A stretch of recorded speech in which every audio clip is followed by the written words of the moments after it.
Globalisation, mondialisation, géostratégie, géopolitique, ces mots font maintenant partie du langage courant et ont jeté aux oubliettes les personnes et les mécanismes qui organisent notre mode de vie au quotidien. Au niveau macro, notre pays, la France, est géré démocratiquement par le régime de la Ve République depuis 1958. Le corps électoral représente l'ensemble des citoyens majeurs, qu'ils soient hommes ou femmes, sans distinction de classe sociale, ce qui permet des élections au suffrage universel. Depuis 1992 et le traité de Maastricht, une personne ayant la nationalité d'un pays membre de l'Union européenne a le droit de voter aux élections municipales françaises de la commune dont il dépend. Le corps électoral élit au suffrage universel direct le président de la République pour 5 ans. Le président de la République est le chef des armées. Il prend les mesures nécessaires si son territoire est menacé et il peut demander l'intervention du Conseil constitutionnel sur une loi. Le président de la République peut décider d'organiser un référendum. Il nomme le chef du gouvernement, le Premier ministre, qui conseille à son tour le président de la République pour désigner les secrétaires d'État et les ministres qui formeront le gouvernement. Le gouvernement est chargé de mener la politique de notre pays. Il se réunit toutes les semaines en Conseil des ministres. Le corps électoral élit au suffrage universel direct pour 5 ans les 577 députés qui constituent l'Assemblée nationale. Assemblée nationale qui peut être dissoute par le président de la République. Le corps électoral élit au suffrage universel les conseillers régionaux pour 6 ans. Ils forment le conseil régional dont le nombre de conseillers varie selon la population de la région. Le corps électoral élit au suffrage universel les conseillers généraux pour 6 ans lors des élections cantonales. Ils forment le conseil général. Toutefois, il y a des élections cantonales à mi-mandat car le conseil général est renouvelé de moitié tous les 3 ans. Le corps électoral, comprenant les citoyens européens, élit les conseillers municipaux pour 6 ans lors des élections municipales. Ce sont les conseillers municipaux qui élisent le maire et ses adjoints. Les conseillers régionaux, les conseillers généraux et les conseillers municipaux forment les grands électeurs. Le Sénat est composé au maximum de 348 sénateurs élus par un collège électoral composé des élus de leur circonscription, les grands électeurs. Ils sont élus pour 6 ans et renouvelés de moitié tous les 3 ans. L'Assemblée nationale et le Sénat forment le Parlement qui est l'organe législatif qui vote les lois. Les deux assemblées du Parlement doivent se mettre d'accord pour légiférer. Le Conseil constitutionnel est composé de 9 membres élus par tiers tous les 3 ans par le président de la République, l'Assemblée nationale et le Sénat. Il a pour mission de contrôler que les lois votées sont en accord avec la Constitution et de s'assurer de la légalité des élections et des référendums. Les anciens présidents de la République sont membres du Conseil à vie. Le département a été créé par la Révolution française pour rapprocher les administrés de l'administration. Le découpage départemental a été fait de telle sorte qu'il soit possible de se rendre au chef-lieu en une journée de cheval. Le département est divisé en cantons qui servent chacun à l'élection d'un conseiller général. Est ainsi assurée la représentation de la diversité des territoires du département. Les départements ont des compétences en matière d'action sociale, aide aux personnes handicapées, RSA, APA, PMI, en matière de grands équipements et de voirie et en aménagement rural. La commune est la collectivité administrative de base ou de proximité. C'est également la plus ancienne et probablement la plus identifiée par les administrés. C'est la loi du 14 décembre 1789 qui a érigé en commune toutes les communautés d'habitants existant au moment de la Révolution française, paroisses, villages, bourgs, villes. Ceci explique le nombre important de communes en France aujourd'hui. 36 791 au 1er janvier 2011. En 2008, 31 646 communes avaient moins de 2000 habitants. 11 communes avaient une population supérieure à 200 000 habitants. Les communes connaissent une organisation administrative unique, quelle que soit leur taille. Depuis la loi municipale de 1884, elles sont gérées par le conseil municipal et par le maire. Si le premier est élu au suffrage universel direct, le second est élu par et parmi le conseil municipal. Organe exécutif de la commune collectivité décentralisée, le maire est par ailleurs le représentant de l'État dans la commune circonscription déconcentrée.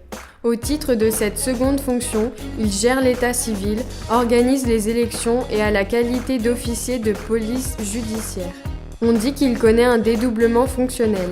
Les communes bénéficient de la compétence générale pour gérer toutes les affaires d'intérêt communal.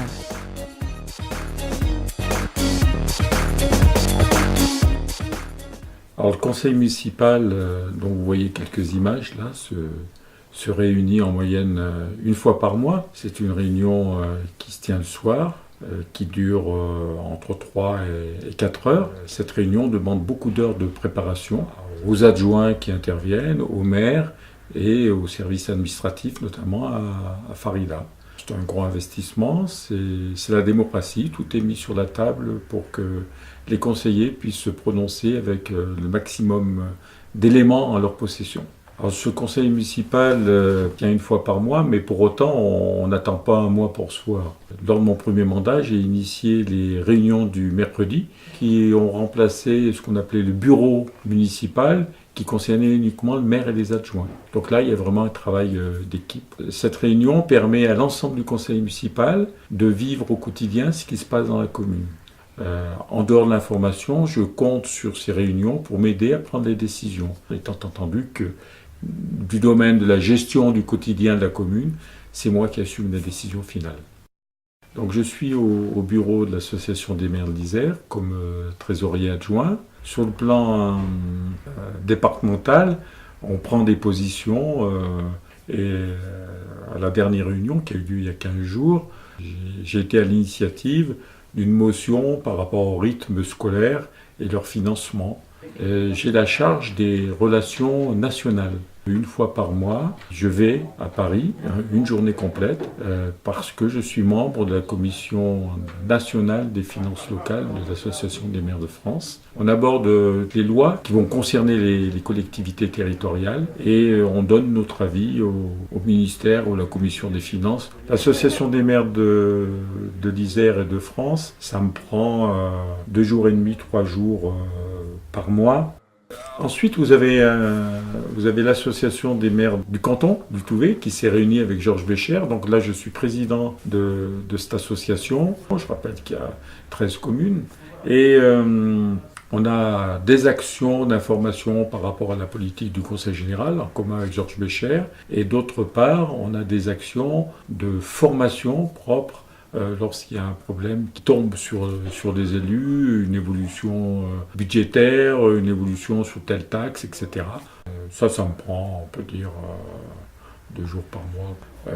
Là, vous voyez maintenant une réunion à la communauté de communes. Et dans ce que vous voyez là, on est à la communauté de communes, mais j'y suis en tant que maire de Sainte-Marie-la-Loire, accompagné de Philippe Grand et de Christian Bénon. On vient défendre la demande de subvention pour la faisabilité du projet de la maison Scavi. Et on a obtenu une aide de la communauté de communes qui a pris en charge les 3/4 des frais de faisabilité. C'est-à-dire sur 8 000 €, il n'en a coûté à la commune que 2 000, ce qui est quand même appréciable. Communauté de communes, je suis vice-président délégué en charge de la politique foncière. À ce titre-là, je fais partie du bureau restreint. On a une réunion d'une demi-journée rallongée par mois en tant que bureau restreint où on participe comme le mercredi à Sainte-Marie-la-Loire avec le président aux décisions et aux discussions. À côté de ça, il y a bien sûr des bureaux élargis où il y a tous les maires, les 60 maires,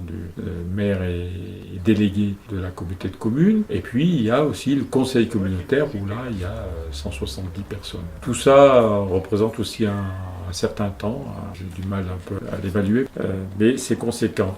Le monument aux morts, c'est un moment important parce que, en dehors du fait que l'on représente l'autorité de l'État, c'est-à-dire on lit le discours, le texte du ministre des Anciens Combattants, on a cette obligation-là, puisqu'on est le représentant de l'État. Le maire est le représentant de l'État dans d'autres domaines, dans le pouvoir de police, dans des tas de domaines, on est le représentant de l'État.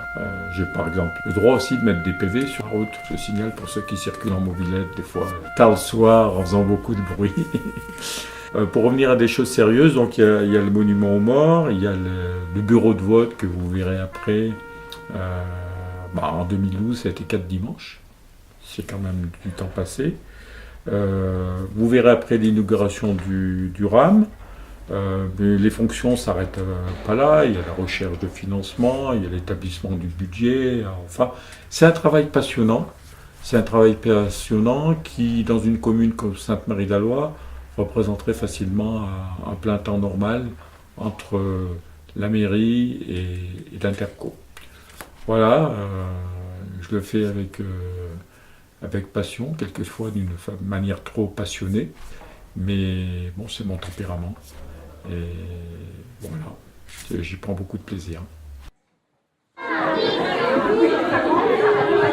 Entre école, bibliothèque, garderie, c'est un ensemble qui, d'un point de vue, je dirais, découverte pour les enfants et d'un point de vue émancipation, est formidable parce qu'on est vraiment dans un cadre qui fait la place à la convivialité, à la culture et à tout ce dont peut rêver un enfant, plus la cour d'école. Et s'ils sortent de la cour d'école, s'échappent, il y a aussi un plateau sportif où ils peuvent s'amuser. En plus de ça, la communauté de communes nous a offert au titre du RAM, c'est aussi nos impôts. Au titre du RAM, d'ailleurs tous, c'est nos impôts. Au titre du RAM, tout ce qui est mobilier, jeux, placards, etc. Donc on a une opération qui est bien menée.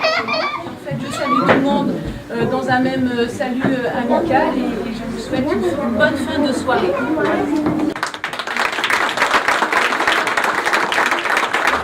Il y a une partie donc accueil du public, donc je reçois les administrations pour répondre à leurs questions, essentiellement souvent pour des demandes de carte d'identité, pour un peu d'état civil, mais un peu plus rarement.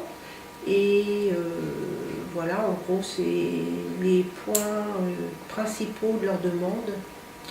Ensuite, je prépare la comptabilité, c'est-à-dire je fais les mandats, les titres, en relation avec la perception, tout ce qui est règlement, etc. Les factures, bien sûr. Un peu d'urbanisme, la révision des listes électorales, par exemple. Préparation du budget.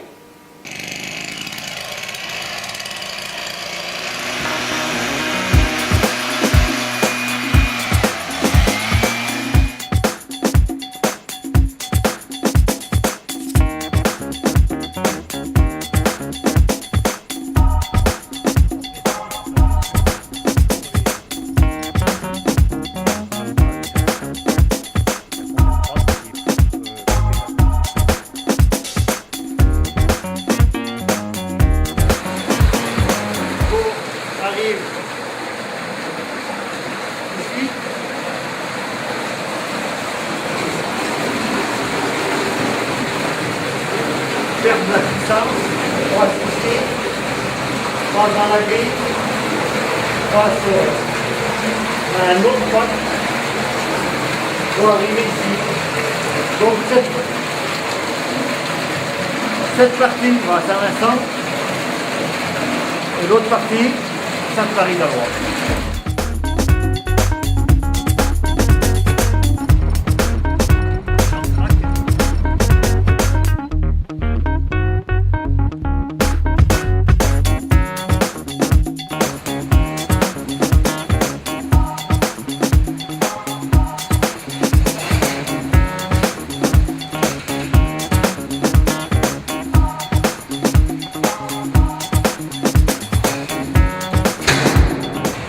L'eau arrive des captages par tuyau vert, passe dans l'ultraviolet, redescend et se jette dans le réservoir.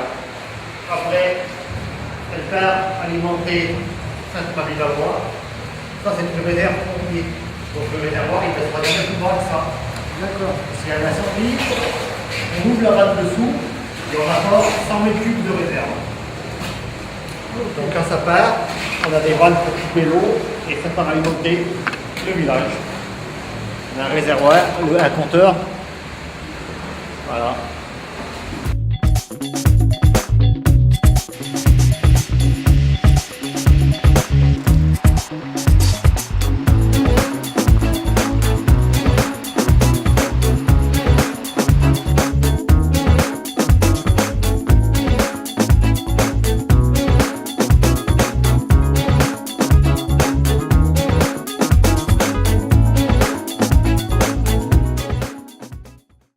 Alors, à Sainte-Marie-d'Alois, je m'occupe de la jeunesse. Donc, il y a plusieurs temps pour la jeunesse, le temps périscolaire.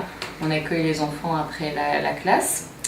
Il y a un temps d'animation du mercredi. Alors, des animations en tout genre, des animations artistiques, cuisine, sportives, jeux. Et il y a aussi des sorties avec les adolescents. Pour en citer qu'une, la dernière, on est allé au Laser Game de Gières avec une vingtaine d'ados de Sainte-Marie-d'Alois.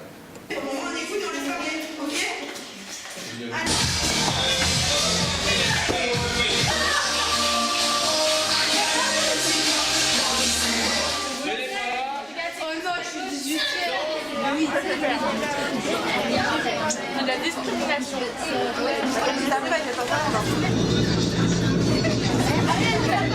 Je travaille avec la commission culture pour les activités culturelles, ce qui est par exemple en cours actuellement le festival de théâtre. Immédiatement, rapide comme éclair, vous trouvez un prétexte pour sortir et vous allez frapper à la porte du bureau de votre chef de service. Supposons qu'il soit mort. On a organisé aussi une exposition d'art. De faire une exposition à la fois d'art contemporain et d'art tourné aussi vers l'international, puisqu'il y a 6 pays qui sont représentés à travers cette exposition. On accueille des spectacles professionnels décentralisés, en partenariat avec la MC2. Les préservatifs protègent du virus du sida. Si mes parents en avaient eu sous la main, ben, peut-être qu'ils seraient encore à mes côtés. Tout ce qui est communication générale sur la mise en page du bulletin municipal. Également l'Infomalou qui est une communication des animations, des événements au sein de Sainte-Marie-d'Alois. Et puis une fonction aussi importante qui est la fonction liée à la bibliothèque, donc avec l'équipe de bénévoles, Frédéric Fazola, Sophie Dupuis, Dominique Descazeaux, Carole Bélier. On travaille sur des animations bibliothèques comme les contes d'Halloween, de Noël. Possibilité aussi d'avoir des expositions liées à la bibliothèque. On nous prête avec la bibliothèque de Grenoble. J'accueille des permanences des usagers de la bibliothèque le mercredi après-midi. Et puis tout ce qui est le fonctionnement de la bibliothèque générale, les achats, le rangement, l'enregistrement des nouveaux livres. Sylvie Vandamme a la lourde responsabilité de servir les repas des élèves du regroupement scolaire.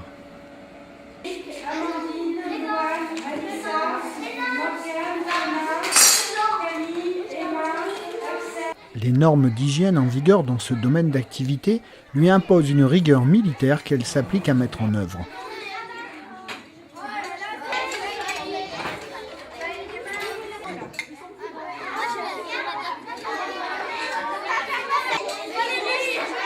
Aline travaille avec moi en garderie périscolaire.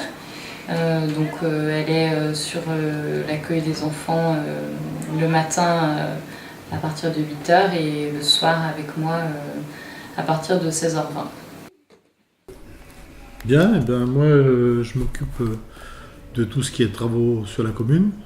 Donc les travaux, aussi bien les travaux de voirie, les travaux d'assainissement, les travaux sur l'eau. Je fais faire des devis pour la Bourja, pour mettre le réseau en séparatif à la Bourja, parce qu'elle est en unitaire, passer en séparatif. Donc ça, ce serait une chose à faire, parce qu'on a souvent des débordements quand il y a des fortes pluies, comme on recueille toute la route nationale. Après, j'ai fait faire aussi des devis pour les bassins, pour refaire les toitures de bassins. Donc peut-être en priorité ce serait celui on dit vers chez la Nette parce que c'est celui de la route nationale quoi. Et donc parce qu'il est pas mal abîmé, surtout le bois est pas mal abîmé. Donc ça on a demandé des subventions pour ça. Il y a le funérarium qui a été réalisé à l'entrée du cimetière. Bon, il y a la route du bûcher pleine, il y a la salle polyvalente, tout ce qui est peinture extérieure et boiserie. Au niveau le mur de Madame Meunier où on va faire l'élargissement à la Bourja. Donc là j'ai vu avec EDF pour qu'il y a un poteau à déplacer qui déplace le poteau. Après France Télécom, comme ils sont sur le poteau EDF, j'ai contacté France Télécom pour qu'ils viennent voir sur place pour voir comment ils allaient faire pour déplacer le fil aussi. En travaux aussi, il y a la clôture autour du réservoir. Parce que il y a pas mal de bouteilles, tout ça qui traîne autour du réservoir. Et bon, c'est quand même l'eau de Sainte-Marie-de-Loire, il faut quand même la préserver. Bon, puis après, tout ce qui est travaux quotidiens, c'est-à-dire un feu, une lampe qui grille, tout ce qui est, bon, par exemple, pour mettre les guirlandes, ça fait toute partie aux travaux quotidiens de la commune, quoi. Bon, après, sur des travaux, par exemple, comme si on réalise la Bourgeat, ça va être des coûts qui vont être plus importants, donc il y aura un appel d'offres. Donc, ce qui veut dire appel d'offres, ça veut dire les gens de Lyon ou d'ailleurs vont répondre, quoi. Alors après, c'est à nous de voir un peu ce qu'il en ressort, quoi.